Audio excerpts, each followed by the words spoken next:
Hello, good morning everyone. Today we will talk about present continuous tense. Present continuous tense का दूसरा नाम present progressive tense भी है. उससे पहले यदि आप मेरे चैनल पे नए हैं तो मेरे चैनल को सब्सक्राइब करें, पास से बने बेल आइकन को प्रेस करें ताकि नेक्स्ट कमिंग वीडियोस की नोटिफिकेशन आपको मिलती रहे. प्रेजेंट प्रोग्रेसिव टेंस या present continuous tense. All first we will talk about adverbials of this tense. Adverbials means कुछ ऐसे कीवर्ड्स होते हैं जिनको देख करके अपने इंट्रोड्यूस कर सकते हैं कि इस सेंटेंस में प्रेजेंट प्रोग्रेसिव टेंस है. तो वो कौन कौन से ऐसे कीवर्ड्स होते हैं जो मोस्टली प्रेजेंट कॉन्टिन्यूअस टेंस में यूज किए जाते हैं. All first, now, still, at present,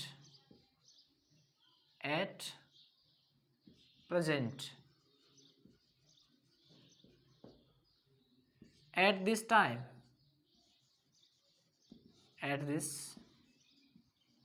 time, या at this moment, these days. आपको एक कीवर्ड पकड़ लेना है, जैसे at this time, at this या एक दिस वर्ड को पकड़ लिया. दिस के साथ टाइम भी हो सकता है, दिस डे भी हो सकता है, दिस मंथ भी हो सकता है, दिस ईयर भी हो सकता है. एक दिस वर्ड को पकड़ लो और एक दीज वर्ड को पकड़ लो. इन दीज डेज भी हो सकता है, इन दीज मंथ भी हो सकता है, इन दीज ईयर्स भी हो सकता है. तो एक कीवर्ड्स को, एक इस कीवर्ड्स को, एक इस कीवर्ड्स को पकड़ लिया, फिर याद करने में आसानी रहेगी. फिर इस टेंस की हिंदी पहचान कि हिंदी वाक्य को अपन कैसे इंट्रोड्यूस करेंगे कि इस वाक्य में प्रेजेंट प्रोग्रेसिव टेंस है. तो हिंदी पहचान होती है, हिंदी वाक्यों के लास्ट में ता है, ती है, तो प्रेजेंट सिंपल टेंस में आ जाते. इसमें थोड़ा सा चेंज होगा और आएगा, हिंदी वाक्यों के लास्ट में रहेगा रहा है, रही है, रहे हैं आदि शब्द आते हैं. यदि किसी वर्ड के सेंटेंस के लास्ट में इनमें से कोई भी वर्ड आ गया, इसका मतलब ये प्रेजेंट प्रोग्रेसिव टेंस का सेंटेंस है. जैसे एग्जाम्पल की बात करते हैं. एग्जाम्पल है, मैं कुछ काम कर रहा हूं. अब इसके अंदर लास्ट में क्या आया, रहा हूं. इसका मतलब ये रहा हूं आ गया तो ये किस टेंस को इंडिकेट करता है, प्रेजेंट प्रोग्रेसिव टेंस को इंडिकेट करता है. और ये हिंदी का सेंटेंस प्रेजेंट कंटिन्यूअस टेंस का हुआ. फिर यूज ऑफ दिस टेंस. इस टेंस का यूज कहाँ होता है, कौन कौन सी कंडीशंस में होता है. तो जब कोई भी एक्सप्रेस करने वाला व्यक्ति किसी चीज को जब एक्सप्रेस करता है, उस समय यदि वो काम चल रहा है तो वो प्रेजेंट कॉन्टिन्यूअस टेंस होगा. जैसे मैं आपके सामने प्रेजेंट होकर बोल रहा हूँ कि मैं आपको प्रेजेंट कॉन्टिन्यूअस टेंस पढ़ा रहा हूँ, तो मैं बोलते वक्त ये काम चल रहा है पढ़ाने का, इसका मतलब ये प्रेजेंट कंटिन्यूअस टेंस है. और वैसे भी कंटिन्यूअस का मतलब क्या होता है, लगातार. जो काम लगातार कंटिन्यूअसली चल रहा है वो प्रेजेंट कॉन्टिन्यूअस टेंस के अंतर्गत आता है. तो क्या होता है, to express the views happening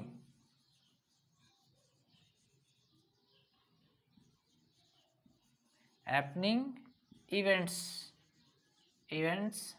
at speaking. बोलते समय, वक्ता द्वारा विचार व्यक्त करते समय वो काम चल रहा होता है. इसका मतलब उस वाक्य में या वो एक्सप्रेस करते समय प्रेजेंट कंटिन्यूअस टेंस का सहारा लिया जाता है. वीडियो को बीच में रोक करके इस चीज़ का स्क्रीनशॉट लेके साथ साथ में राइट डाउन करते रहना, ताकि बाद में समझने में बार बार वीडियो को देखने की आवश्यकता नहीं पड़े. साथ साथ में आप इस चीज़ को राइट डाउन करते रहना, कॉपी में नोट्स बनाते रहना, ताकि इस चीज़ की बाद में पुनः वीडियो नहीं देखना पड़े. अब अपन इस टेंस की हेल्पिंग वर्ब की बात करते हैं कि इस टेंस की सहायक क्रिया क्या होती है, ऑक्सिलरी वर्ब क्या होती है. ऑक्सिलरी वर्ब या बोल सकते हैं क्या, सहायक क्रिया. इस टेंस की सहायक क्रिया हेल्पिंग वर्ब। सिंपल प्रेजेंट की हेल्पिंग वर्ब क्या थी? डू और डज, लेकिन इस टेंस की हेल्पिंग वर्ब है is, am, are. Is, am, are इस टेंस की सहायक क्रिया होती है हेल्पिंग वर्ब। अब इज का यूज कहाँ होता है, एम का कहाँ होता है, आर का कहाँ होता है? इज का यूज होता है सिंगुलर, थर्ड पर्सन सिंगुलर के साथ, third person singular subject. Am का प्रयोग होता है आई के साथ, और आर का प्रयोग होता है प्लूरल सब्जेक्ट के साथ, प्लूरल सब्जेक्ट। अब सिंगुलर सब्जेक्ट क्या है, प्लूरल क्या है, प्रत्येक वीडियो में बताया जा रहा है, फिर बता देता हूँ। थर्ड पर्सन सिंगुलर में आ जाएगा ही, सी, इट, और कोई एक व्यक्ति का नाम है सिंगल पर्सन तो वो सिंगुलर सब्जेक्ट में, आई खुद है ये इसमें। फिर प्लूरल सब्जेक्ट में वी, यू, दे, और टू और मोर देन टू पर्सन, दो या दो से अधिक व्यक्ति है तो वो भी प्लूरल सब्जेक्ट के अंतर्गत आते हैं। फिर बात करते हैं इस टेंस में मेन वर्ब कि मेन वर्ब का यूज क्या होता है। मेन वर्ब, मेन वर्ब इस टेंस में वर्ब की फर्स्ट फॉर्म के साथ आईएनजी का यूज होता है, अर्थात इसको बोल सकते हैं present participle, present participle. V1 plus first form में, सॉरी V1 प्लस आईएनजी का यूज होता है, प्रेजेंट पार्टिसिपल बोल सकते हैं, इसको जीरेंड भी बोलते हैं, GERUND, जीरेंड।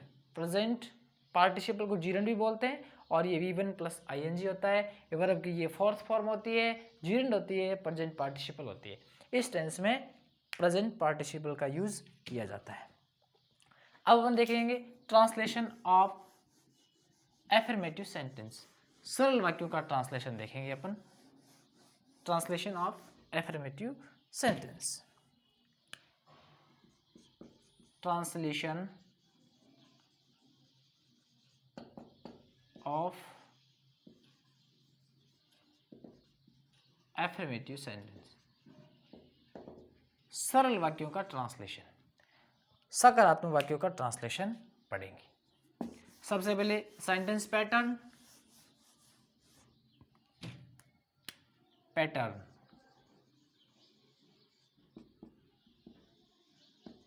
वही सबसे पहले आता है सब्जेक्ट, फिर आएगी हेल्पिंग वर्ब, फिर आएगा मेन वर्ब, और मेन वर्ब की फर्स्ट फॉर्म में क्या लगेगा, आईएनजी, फिर आएगा ऑब्जेक्ट, फिर यदि उसमें कुछ और वर्ड हो तो उसमें अपन यूज कर सकते हैं subject, helping verb, main verb और ऑब्जेक्ट। जैसे बात करते हैं एग्जाम्पल की, वह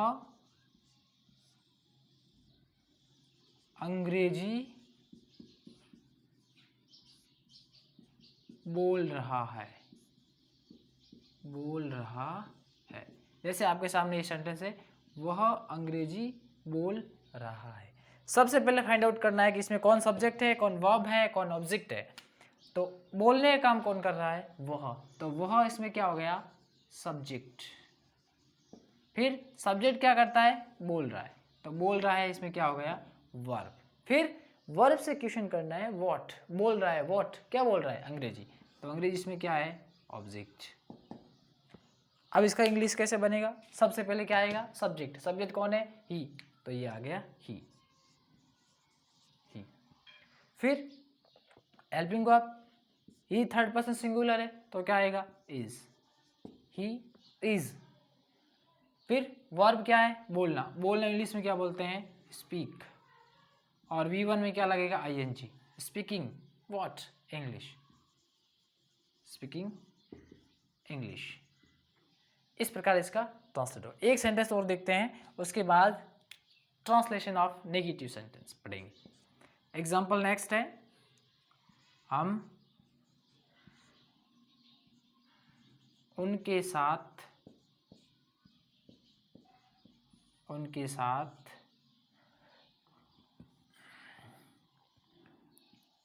एक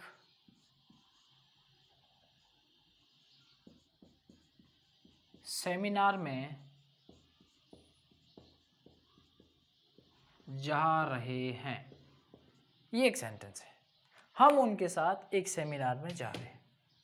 अब देखो सब्जेक्ट क्या है, काम को करने वाला, जा रहे हैं कौन, हम जा रहे हैं, कहाँ क्या कर रहे हैं, जा रहे हैं, तो ये तो क्या है आपका सब्जेक्ट, ये आपकी वर्ब है। अब जा रहे से प्रश्न पूछो व्हाट का, जा रहे हैं व्हाट, क्या जा रहे हैं, आंसर मिल ही नहीं रहा है, इसका मतलब इस सब्जेक्ट में ऑब्जेक्ट है ही नहीं। और मैंने पहले ही बताया था, पहले फर्स्ट वीडियो में बताया था, हर सेंटेंस में ऑब्जेक्ट हो ये कंपल्सरी नहीं है, लेकिन सब्जेक्ट का होना कंपल्सरी है। सबसे सब्जेक्ट क्या आएगा, वी, फिर helping verb, we plural subject है तो इसमें क्या आएगा, आर, फिर क्या आएगा वर्ब, वर्ब कौन है, जाना, गो, साथ में क्या लग जाएगा, I N G. We are going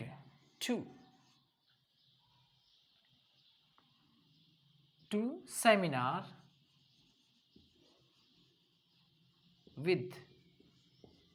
with उनके साथ, means them.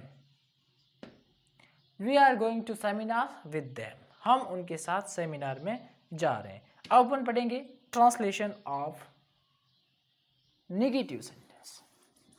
Translation of negative sentence, नकारात्मक वाक्यों का translation. Translation of negative, translation of negative.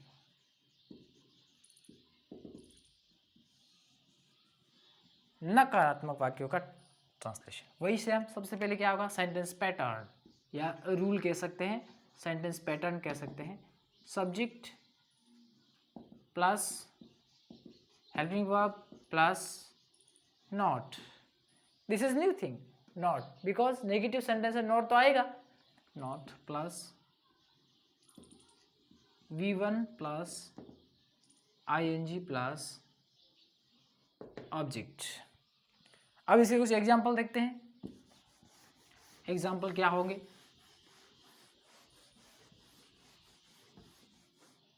First example, वह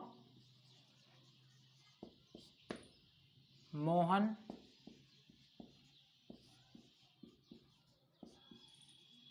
राम के साथ गाना नहीं गा रहा है। मोहन राम के साथ गाना नहीं गा रहा है, ये सेंटेंस है। अब इसमें सबसे पहले फाइंड आउट करना है कौन सब्जेक्ट है, कौन ऑब्जेक्ट है, कौन वर्ब है। गाना गाने का काम कौन कर रहा है, मोहन, तो मोहन क्या है, सब्जेक्ट। फिर मोहन क्या कर रहा है, गा रहा, तो ये क्या हो गया, वर्ब। फिर वर्ब से क्वेश्चन करो व्हाट, मोहन गा रहा है क्या, गाना, आंसर क्या मिला, गाना, तो गाना इसमें क्या है, ऑब्जेक्ट। ये इसमें है अन्य शब्द और ये इसमें नॉट वर्ड है ये, अकॉर्डिंग टू पैटर्न। चलो सबसे पहले सब्जेक्ट, सब्जेक्ट कौन है इसमें, मोहन, मोहन सिंगुलर है, क्या आएगा, इज, और साथ में क्या आएगा, नॉट, मोहन इज नॉट। फिर गा रहा तो सिंग, और साथ में क्या लगेगा, ING, सिंगिंग। What, song. फिर राम के साथ तो with Ram, Ram. Mohan is not singing a song with Ram, Mohan Ram के साथ गाना नहीं गा रहा है। एक सेंटेंस और लेते हैं एग्जाम्पल के लिए। मैं डायरेक्ट, मैं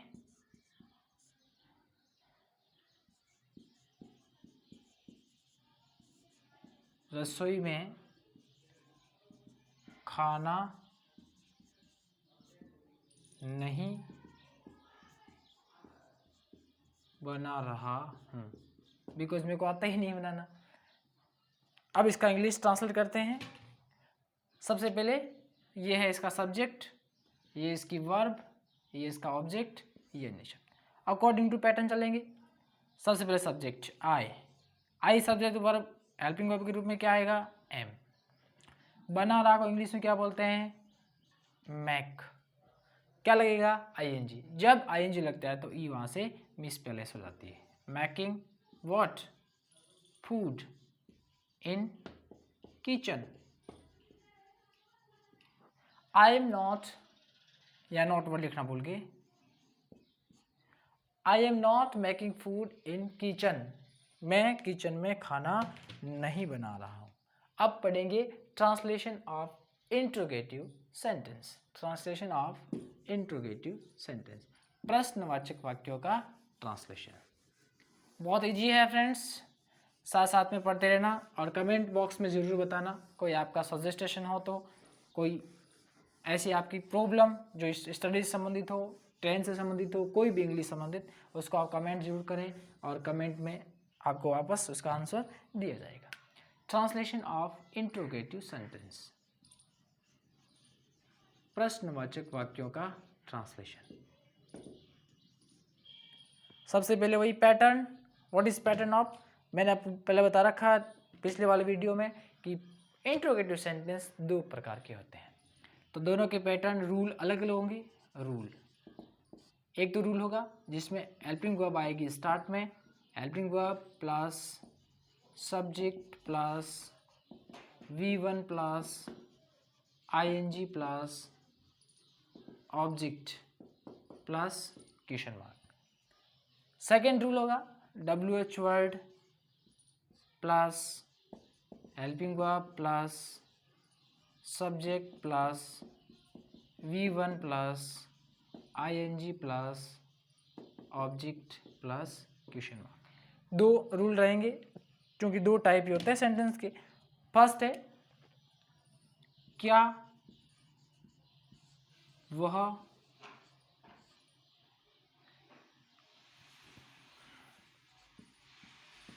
अपने घर में हिंदी पढ़ रहा है। एक सेंटेंस है वह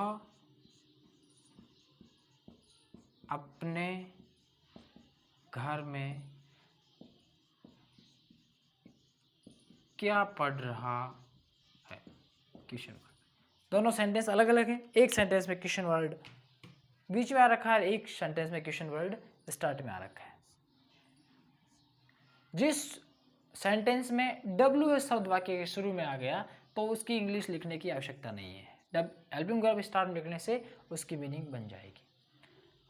अब सब्जेक्ट कौन है, सिंगुलर, तो हेल्पिंग वर्ब ग्रुप में क्या आएगा, इज।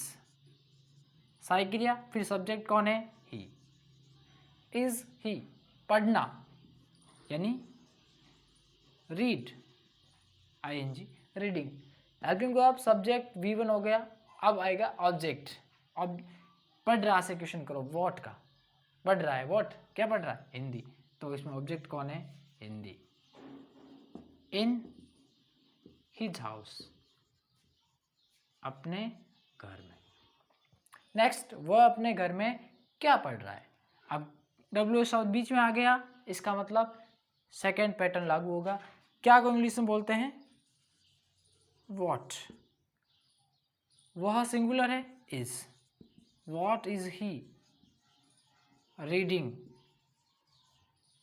WH शब्द, हेल्पिंग वर्ब, सब्जेक्ट, वर्ब, अब ऑब्जेक्ट। अब पढ़ रहा से क्वेश्चन करो, क्या पढ़ रहा है, क्या आंसर नहीं मिल रहा, इसका मतलब इसमें ऑब्जेक्ट नहीं है। In his house, what is he reading in his house, वह अपने घर में क्या पढ़ रहा है। तो आज का टेंस हुआ समाप्त। वीडियो में कमेंट बॉक्स में कमेंट करके बताएं आपकी स्टडी कैसी लगी, कोई सजेशन